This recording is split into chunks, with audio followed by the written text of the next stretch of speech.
Bismillahirrahmanirrahim. Assalamualaikum warahmatullahi wabarakatuh. Waalaikumsalam warahmatullahi wabarakatuh. Selamat datang di Toma, Talkshow Ormawa S1 Akuntansi bersama Tax Center Universitas Pamulang. Acara Tomat ini diikuti oleh 4 UKM, yaitu Hima S1 Akuntansi, Galeri Investasi, Ashifa, dan Tax Center Universitas Pamulang.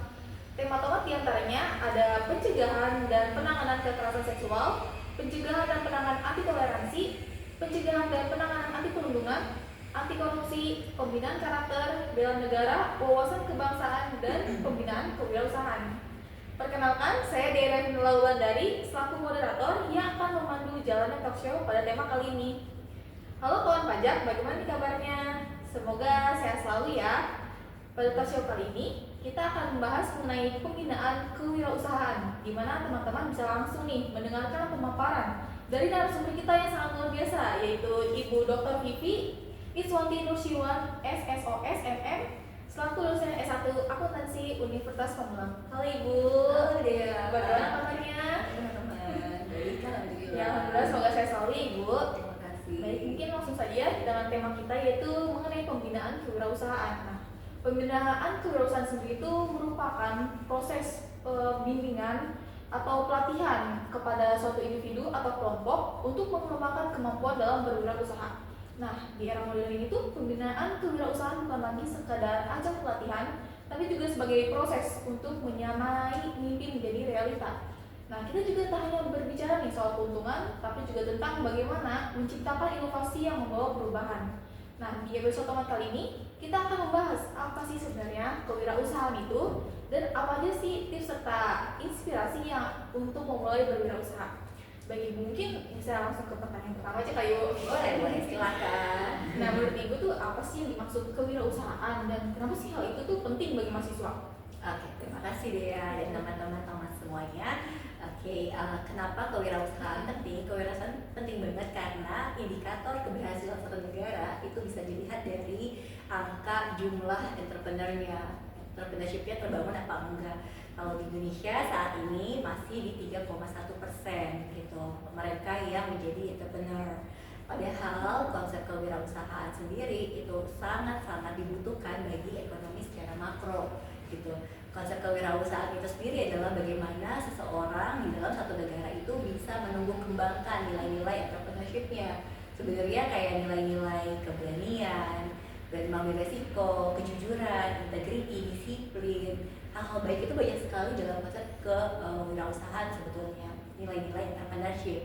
Dan gimana caranya supaya mahasiswa itu mau gitu ya untuk berwirausaha itu menjadi PR kita bersama di institusi pendidikan hari ini. Karena tadi saya sempat menyinggungkan bahwa kita masih di 3,1%, sementara negara sebelah kita seperti Malaysia, seperti Singapura, Bangkok, Thailand itu sudah di atas 5% gitu entrepreneurship-nya, angka entrepreneurnya. Tentu ini PR kita bersama gitu ya, tidak hanya PR dari pemerintah tapi juga PR kita semua, masyarakat sipil, masyarakat luas begitu untuk dari kita, apalagi kita di Universitas Pamulang sebagai lembaga pendidikan, kita bisa banget untuk menumbuh kembangkan karakteristik siswa mahasiswa yang memiliki nilai-nilai kewirausahaan tadi, untuk kemudian banyak invensi-invensi, temuan-temuan yang bisa dihasilkan untuk bisa bernilai jual. Jadi bagaimana entrepreneurship itu kan salah satunya adalah bagaimana dia bisa menghasilkan produk maupun layanan, bisa berwirausaha. Ada banyak keuntungan ekonomi dan juga jangan lupa dalam entrepreneurship itu tidak hanya aspek ekonomi, ada banyak sekali aspek non ekonomi yang bisa ditumbuh kembangkan melalui si entrepreneurship itu sendiri. Jadi bagaimana kita itu tidak hanya lulus untuk bisa, ini mohon maaf ya misalnya jadi job seeker, mencari kerja itu, tetapi kita bagaimana menciptakan job creation, lapangan pekerjaan itu sendiri. Nah itu adalah tentunya PR kita bersama dia dan teman-teman semua. Oke Ibu, dan kalau menurut Ibu juga kan kita ya Bu, di era sekarang ini kan udah mulai banyak banget nih teknologi berkembang pesat Bu.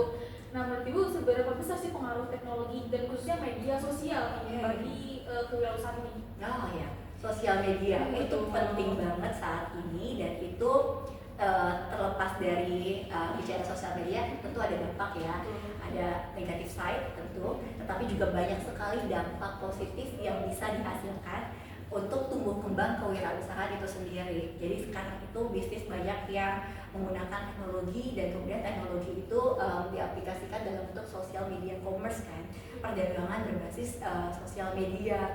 Jadi dari kanal-kanal kayak TikTok itu, masya Allah banget sih TikTok gitu, untuk entrepreneurship yang dihasilkan dari sana, entrepreneur yang dihadirkan dari sana, dan juga nilai ekonomi dari sebuah kanal sosial media yang tadinya orang berpersepsi bahwa TikTok itu ini maaf misalnya goyang-goyang doang gitu misalnya ya.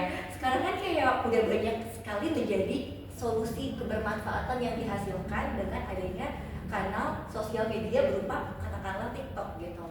Nah, kalau saya sendiri, saya tuh fokus lebih ke Instagram begitu Pak, untuk kemudian ngebangun bisnis saya dalam konteks hari ini gitu ya.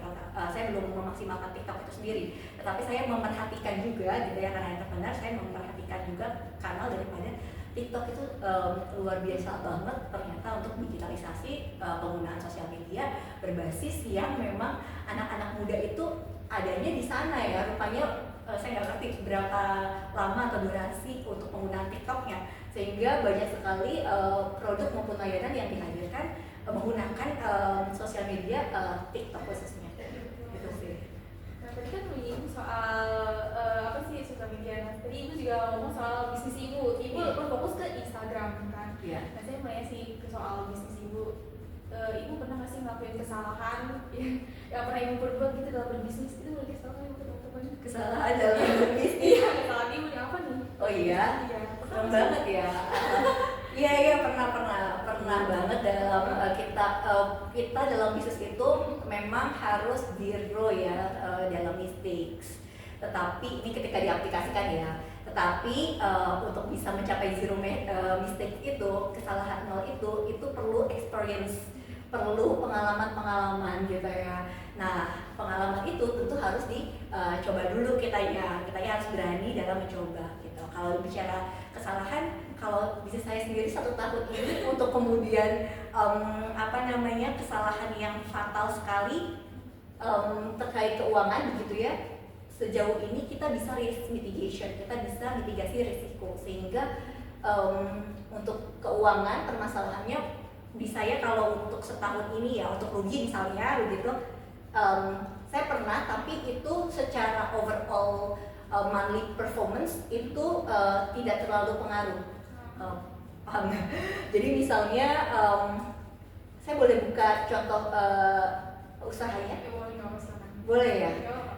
Jadi kebetulan saya itu distributor gitu ya untuk emas antam begitu. Nah, kita tahu harga emas antam itu adalah fluktuatif. Jadi ini untuk jangka pendeknya. Kalau untuk jangka menengah sampai dengan panjangnya itu udah pasti menguntungkan. Ini dari perspektif saya ya, dari pengalaman saya gitu kan. Nah, dari jangka menengah itu, jangka pendek itu kadang-kadang fluktuatif. Yang pernah saya kesalahan tadi ya, saya nggak tahu ini kesalahan atau ini pembelajaran yang mahal ya.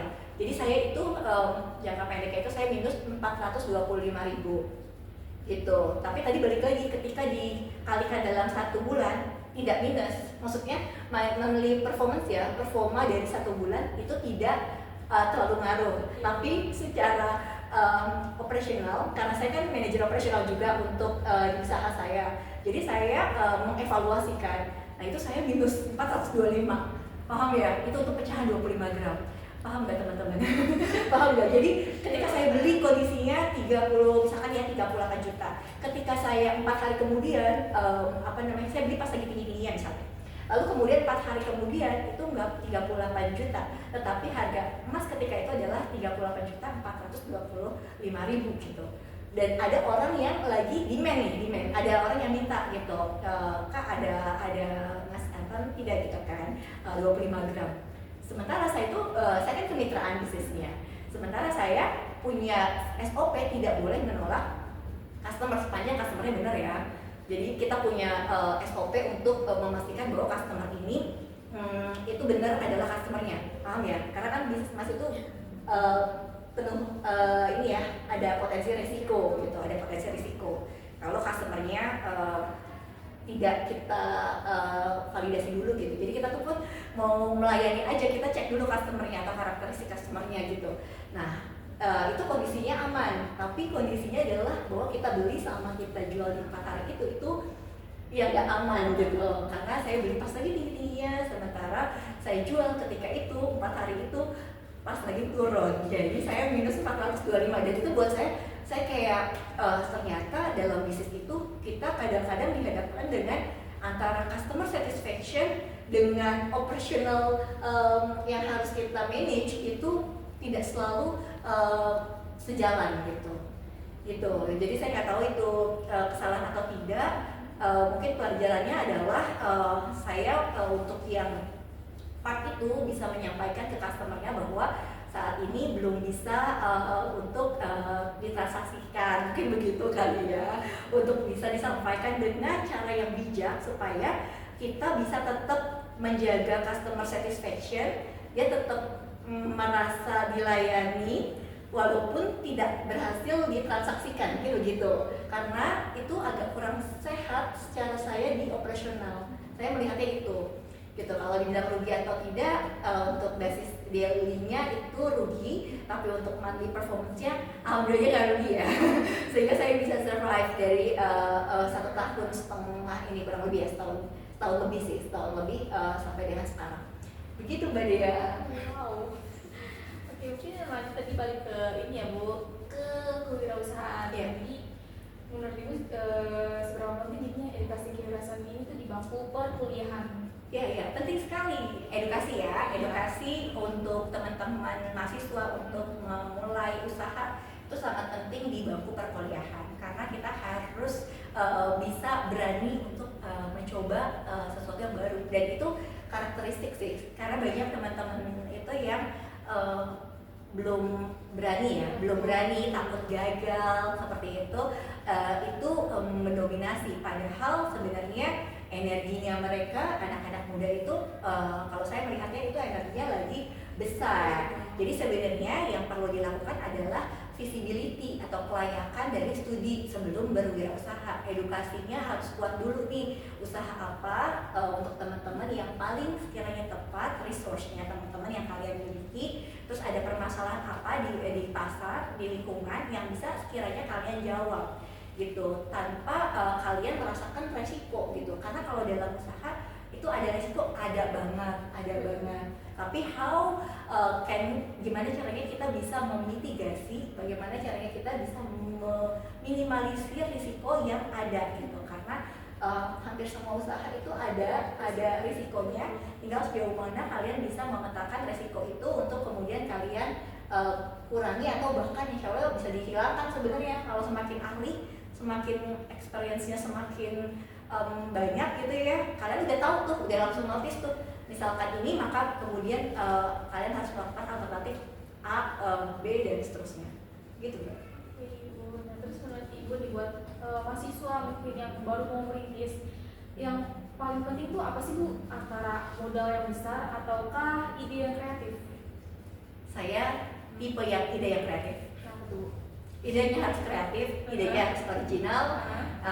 Semakin kreatif idenya, artinya semakin bisa menjawab apa yang ada di masyarakat, atau permasalahan apa yang ada di masyarakat. Dan ide itu kalau kalian tuangkan dalam bentuk proposal bisnis, proposal usaha, itu insya Allah kalau idenya bagus ya, banyak pihak yang mau untuk kemudian kalian kan pasti butuh modal kan untuk memulai usaha gitu misalnya. Nah itu untuk kemudian membiayai atau financing itu sebenarnya bisa banget dari si ide yang kreatif itu. Jadi sejauh mana ide yang kreatif itu bisa menjawab masalah yang ada di masyarakat, itu harusnya menjadi PR-nya kalian. Kalau masalah modal itu bisa banget untuk kemudian kalian itu bekerja sama dengan pihak lain ya, tapi investor atau keluarga, yang bagaimana kalian itu ngebangun kredibilitas dulu dari si idenya tadi, dibangun kreatif mungkin kredibilitas kalian ya terkait dengan individu kalian. Ya tadi saya balik lagi ke nilai-nilai kejujuran, komitmen yang tinggi, orientasi terhadap hasil, itu kalian sejauh mana kalian punya komitmen yang baik untuk bisa melakukan win-win solution dari semuanya, sehingga modal bukan lagi menjadi isu utama. gitu. Tapi isu utamanya adalah bagaimana kita menjawab solusi atau memberikan solusi dari permasalahan yang ada di masyarakat dengan adanya ide kreatif kita. Oke, kalau menurut pendapat Ibu nih tentang persaingan usaha itu apakah menjadi sebuah motivasi buat Ibu atau menjadi tekanan buat Ibu? Persaingan usaha, motivasi atau tekanan? Teman-teman, semakin kita bersaing itu semakin muncul sebenarnya yang mana yang paling berhasil untuk bisa memenangkan persaingan. Ketika kita malah nggak mau ada persaingan, justru sebenarnya energi kita itu nggak terfokus bagaimana kita menghadirkan solusi-solusi yang kreatif gitu. Karena kita merasa kita bermain sendirian gitu. Tapi semakin kita compete dengan yang lain, itu kita semakin energinya tuh fokus nih. Wah, kita harus melakukan apa ya? Kita harus memberikan apa sebagai pembeda kita dengan kompetitor yang lain gitu. Karena bisnis itu nggak mungkin kalau teman-teman itu mau unggul gitu ya, mau sukses kalau misalkan teman-teman cuma mau sendirian gitu. Kecuali kalau misalkan itu lembaga dari pemerintah yang memang ada regulasi ke sana. Kalau teman-teman semakin teman-teman ditiru gitu ya, itu tuh sebenarnya kalian jangan worry. Itu berarti semakin bagus, berarti banyak orang yang ngelihat bisnis kalian bakalan survive, bakalan sustain. Kalau kalian cuma maunya kalian doang, berarti bisnis kalian belum bisa menjawab, karena nggak ada yang mau tahu juga, nggak ada yang mau niru kalian juga karena kurang profitable mungkin ya, kurang profitable. Tapi ketika bisnis kalian tuh profitable, semakin menjawab apa yang dibutuhkan oleh pasar, itu biasanya ada yang mengekor gitu. Dan disitulah menurut saya pentingnya kita menghadirkan value added atau nilai tambah dari produk maupun layanan gitu ya. Produk maupun layanan kita harus beda supaya kita menang, supaya kita unggul, supaya kita menjadi yang paling aneh sendirian gitu. Jadi tapi bukan yang paling aneh tanpa ada kompetitor gitu. Tapi dengan adanya kompetitor kita bisa memunculkan sesuatu yang berbeda, yang itu tidak, kita kesini aja gitu. Jadi ada excellence, service excellence yang misalkan ya kalau saya produknya Mas tadi, bagaimana saya menghadirkan COD emas itu secara syar'i gitu di tengah gempuran banyaknya transaksi emas yang tidak sesuai syar'i, misalkan kayak gitu. Itu yang membedakan saya dengan teman-teman yang lain, misalkan yang secara online gitu ya. Nah kita tuh enggak gitu. Misalkan kalau Mbak Dia tahu, kita tuh beberapa kali ya. Jadi kan kalau ini cerita sedikit ya. Boleh Bu Silang. Jadi kan misalkan pembelian emas itu kan harus tunai dan dalam satu majelis. Tunai ini kan dimaknai bisa transfer, tapi intinya adalah COD lah begitu. Nah banyak banget kan kayak e-commerce gitu yang orang itu transfer duluan kayak gitu, tapi masih belakangan kayak gitu, atau pembelian secara cicil. Itu kan kalau kita belajar syariah kan ternyata harus ya dan biadin gitu ya. Dan saya tuh terfokus ke situ, dan praktiknya dalam menjalankan itu tuh tidak mudah. Jadi beberapa teman-teman yang udah dekat tuh sampai kayak gini, ya udahlah nanti aja transfer duluan paling kalau misalkan sampai tuh teman saya yang di Kementerian Perhubungan sampai bilang ya udahlah kalau cuma 1 gram doang transfer duluan ya, nanti belakangan nggak apa-apa, atau kirim by Shopee gitu misalkan. Terus saya sampai menolak secara halus bahwa nggak usah, maksudnya jangan kayak gitu, kita ketemuan aja nggak apa-apa, nanti saya serah terimakan secara langsung gitu. Jadi kita nggak cuma orientasi terhadap keuntungan transfer duluan, kan siapa yang nggak mau kalau orang mikirnya misalkan mikirnya cuma cuan aja gitu kan, itu transfer duluan kan uangnya udah masuk kan berarti, sementara barangnya enggak. Dan kita tidak hanya berfokus terhadap uang aja tadi, tapi kita berfokus terhadap value, terhadap biadab itu banyak banget sih teman-teman yang udah percaya banget sama kita tuh kayak udahlah transfer aja karena supaya ngikat hari-hari itu kan. Jadi pengen simple banget, tapi mohon izin untuk emas ini ya kan komoditas ribawi itu udah diatur, maka baiknya kita tunai dan dalam satu majelis supaya dia juga bisa langsung lihat, terus bisa langsung ngecek kan keasliannya, terus saya juga bisa langsung lihat apakah transaksinya udah masuk apa belum. Kalau misalkan transfer duluan kan barangnya belakangan, bisa jadi barangnya belum tentu dikirim atau dikirimnya nggak tahu barangnya itu maaf ya, misalnya nih asli apa enggak, misalkan kayak gitu kan bisa ada banyak sekali potensi masalah dengan adanya transaksi yang nggak sesuai syariat gitu, syariat. Jadi yang itu yang kita kembalikan sekarang ini. Jadi kita kayak bisnis ini ya gimana caranya mengembalikan transaksi emas yang ya by COD dan mungkin agak sedikit kayak konservatif, tapi insya Allah jauh lebih aman karena barangnya ada, transaksinya juga bisa langsung dilihat transfernya udah masuk apa belum seperti itu. Berarti di persaingan usaha itu buat ibu menjadi suatu motivasi Bu? Iya, motivasi. Oke, nah balik lagi ke bisnis ibu.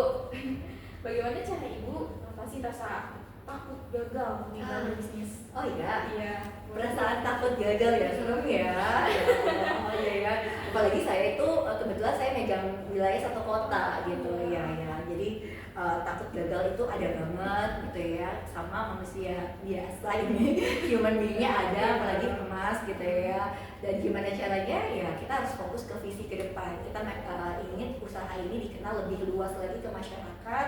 Kita ingin memberikan dampak yang betul-betul kepada masyarakat. Apalagi kalau saya itu sebenarnya tantangannya adalah saya ke satu kota, jadi saya mendistribusikan tas ke satu kota, Serang, Cilegon dan sekitarnya gitu. Dan itu buat saya kayak tantangan tersendiri gitu di tengah gempuran banyaknya toko secara fisik di sana, dan saya menghadirkan sesuatu yang berbeda nih, COD gitu sih. Jadi tantangan tersendiri. Kalau takut gagal, kita manusia biasa ada takut gitu ya, takut salah memberikan kepercayaan, karena kan kebetulan saya ada staff yang bawa emas saya gitu, dan bagaimana saya bisa menyaring orang-orang internalnya kita, tim kita itu supaya tidak berkontribusi terhadap kegagalan dari usaha ini. Paham ya maksudnya ya? Karena kan kalau misalnya saya salah dalam memilih tim, saya tidak jeli dalam mempekerjakan orang-orang yang seharusnya dalam bisnis saya, itu sangat bisa Mbak untuk bisnis ini tidak sehat secara keuangan. Artinya kalau misalkan sampai misalnya ya inventorinya kenapa-napa atau gimana, kan itu sangat bisa. Jadi bagaimana kita memitigasi itu sih. Saya beberapa punya cara gitu ya, ketika saya di SDM, kebetulan background saya di sumber daya manusia, di organizational behavior, saya tahu saya harus mempekerjakan orang dengan karakteristik seperti apa gitu. Gak bisa semua orang itu saya terima dalam tim saya. Itu sebenarnya adalah bagaimana saya supaya tidak kena resiko gagal. Karena takut gagal nggak? Iya, justru karena saya takut, saya membuat beberapa standar operating prosedur sebelum bisa diterima dan sebelum bisa live di lapangan gitu. Dan itu harus ada terus tiap hari. Laporan SOP itu harus clear bahwa kalian itu menjalankan daripada SOP-nya. Karena kalau misalnya SOP ada missing satu aja, itu di saya itu agak masalah sih. Iya, itu agak masalah gitu. Karena kan Mas, ketika nggak dijalankan SOP, banyak potensi resiko di sana. Gitu. Oke, nah bagaimana sih menurut Ibu caranya nih buat membantu mahasiswa yang pengen coba berwirausaha tapi takut gagal? Mahasiswanya ingin coba. Iya, mahasiswanya pengen coba tapi dia nggak berani nyoba karena dia udah mikir kayaknya bakal gagal deh. Oh iya. Iya, pikiran takut gagal kan adanya di kepala ya. Nah, bagaimana caranya adalah bagaimana kalian itu bisa memetakan dulu nih ketakutan kalian tuh atas kegagalan yang gimana. Kaliannya untuk memulai usahanya, atau dari sisi produknya, atau dari sisi layanan yang diberikannya, atau apanya gitu. Kalau mindsetnya belum udah takut gagal, itu harus benerin dulu karena jangan-jangan rasa takut itu yang buat kalian menjadi, mohon maaf nih, tidak kemana-mana. Khawatirnya itu, dan itu yang perlu ditanamkan. Entrepreneurship-nya, jiwa-jiwa kewirausahaannya lah yang harus ditanamkan gitu. Kalian harus bisa memetakan permasalahan yang ada. Ketakutan kalian itu ketakutan apa sih? Ketakutan dikatain orang misalnya, oh jadi pedagang emas, apa gimana? Ketakutannya apa? Kalau misalkan kalian dagangnya misalnya makanan, takut dibilang apa? Dari ini kan Bu komentar rasanya nggak enak. Iya. Takut ya. Nah, kalau misalkan masalah rasa itu kalian bisa uji cobakan dulu nih sebelum benar-benar kalian live. Misalkan kalian dagang katakanlah risoles ya. Nah, gimana nih kalian coba risoles aja itu. Kalau kalian mau fokus, kalian buat risoles yang paling enak. Itu gimana caranya? Gimana kalian bisa ahli di situ dari permasalahan si risoles. Orang itu beli risoles itu kapan? Orang itu harapannya kalau makan risoles itu akan seperti apa sih rasanya? Kayak gitu. Dan market mana yang kalian tuju, pricing strategi apa yang perlu kalian bangun yang membedakan itu dengan kompetitor. Jadi emang harus di breakdown dulu nih. Kita harus fokusin dulu audiens kita, siapa yang mau kita sasar. kalian kan nggak jualan resource misalkan semana gitu ya, seluas-luasnya kan mungkin enggak. Kalau misalkan di universitas misalnya yang seperti apa, kalian bisa tahu dulu nih yang mereka inginkan sebenarnya resource itu yang seperti apa sih, terus kalian buat berdasarkan keinginan pasar. Kalian bisa nggak kayak gitu? Itu dulu coba.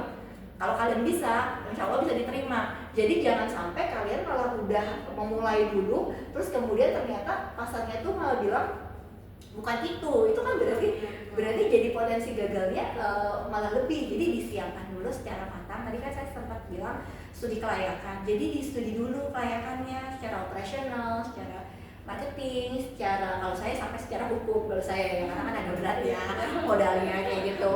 Secara perpajakan dan lain-lain. Jadi kalau saya ke situ, nah kalau misalkan teman-teman bisa memulai itu dari yang paling resource-nya yang paling murah dulu buat kalian gitu, karena risiko kan harus kita pecahkan. Jangan sampai kalian baru-baru udah jualan emas kayak gitu kan berat gitu. Kalau saya kan ini udah usaha yang kesekian teman-teman.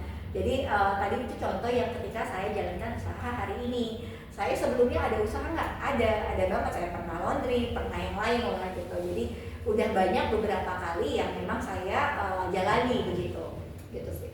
Ya, berarti research pasar itu berarti penting banget ya Bu? Penting. Ya, apalagi buat mahasiswa kan? Iya. Oke.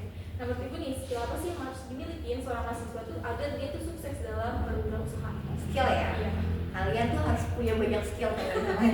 Dan energinya kalau dihabiskan untuk skill-skill yang tadi hard skill itu penting.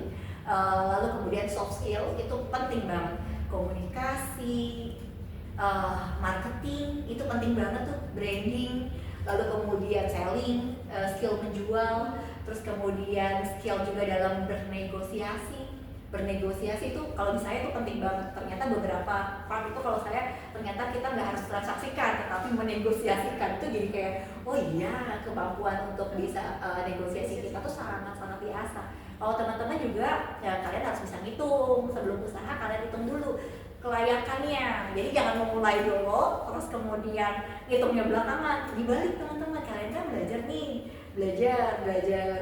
e-bisnis kan? Iya, e-bisnis, belajar manajemen pemasaran ya kan? Mbak Dea? Ya kayak gitu-gitu diaplikasikan. Jadi dari skill itulah yang kemudian kalian asah untuk bisa menjadi usaha kalian nantinya. Oke, nah menurut Ibu juga nih, bagaimana sih tips buat si mahasiswa ini dalam mengelola waktunya nih Bu, antara kuliah sama berbisnis? Kuliah, bisnis. Iya, gimana cara dia mengelola waktu? Ada tips dari Ibu? Harus bisa sukses kuliahnya dulu, karena kuliah itu adalah komitmen kalian. Ketika kalian mendaftar di Universitas Pamulang, kalian kan udah membuat keputusan ya. Kalian harus belajar menghargai keputusan yang kalian sudah buat. Itu namanya komitmen atas decision making yang udah kalian buat gitu. Jadi dihargai. Dan kemudian usaha sebagai bagian penting untuk kalian persiapan masa depan itu juga harus kalian kuat juga gitu ya untuk kalian mulai. Nah, tetap yang pertama skill of priority-nya adalah kuliah. Jadi lakukan time management yang baik, manajemen waktu yang baik ya. Jadi jangan ada alasan karena usaha terus kemudian kuliahnya jadi berantakan gitu, atau cuman misalkan kuliah aja tapi nggak punya portofolio entrepreneurship gitu. Ini tuh sebenarnya bagus banget teman-teman. Entrepreneurship itu bisa jadi portofolio teman-teman ketika nanti teman-teman mau masuk ke industri juga misalnya. Kan nanti teman-teman perlu resource kan. Resource kan sebenarnya salah satunya bisa kita dapatkan dari modal kan kalau kita kerja kayak gitu. Nah itu sih, jadi justru bagaimana entrepreneurship-nya ini itu menunjang kuliahnya begitu. Karena kan kalau yang kita tahu ya kalau misalnya orang udah dapat duit nih, ya, fokusnya ke lupa ya, ke bisnisnya aja, jadi Fokus kuliahnya ya. ditinggalin. Kuliahnya ditinggalin biar selesai dulu. Iya kan selesai dong, makanya aku fokus ke bisnis aja. Jadi ibu kan tadi nyaranin buat lebih ke fokus ke kuliahnya kan. Kuliah, fokus kuliah gitu ya. Oke, Ibu, pertanyaan terakhir nih Bu, apa sih pesan Ibu buat mahasiswa yang ingin mulai nih perjalanan kewirausahaannya tapi masih ragu karena tadi takut gagal tadi? Oke. Pesannya apa tuh Bu? Banyak ya. Mahasiswa mau mulai tapi takut gagal gitu. Iya betul. Pesannya adalah persiapkan dengan matang, pelajari dengan sebaik-baiknya dan lakukanlah. Itu dari saya. Oke Ibu. Oke Ibu, baik, terima kasih banyak ya Ibu atas jawaban, saran dan pencerahannya. Oke, dari yang saya tangkap tadi dapat dipahami jika kewirausahaan itu bukan hanya soal mencari keuntungan, tapi juga tentang memberikan dampak positif, menjadi inspirasi bagi orang lain, dan akan terus berkembang melalui setiap pengalaman yang dilewati. Jadi bagi mahasiswa, ini adalah kesempatan emas untuk merancang masa depan yang lebih baik, meningkatkan kualitas diri, serta memberikan kontribusi nyata kepada masyarakat. Jadi, jangan ragu untuk mulai melangkah, karena setiap perjalanan yang sukses selalu diawali dengan satu langkah kecil. Teruslah berinovasi, bekerja keras, dan percaya pada kemampuan diri sendiri. Baik teman-teman, terima kasih karena telah mendengarkan talk show Ormawa S1 Akuntansi pada hari ini. Saya mengucapkan dan terima kasih kepada Ibu Vivi yang telah meluangkan waktunya untuk membagikan informasi kepada kita semua. Dan saya pamit undur diri, mohon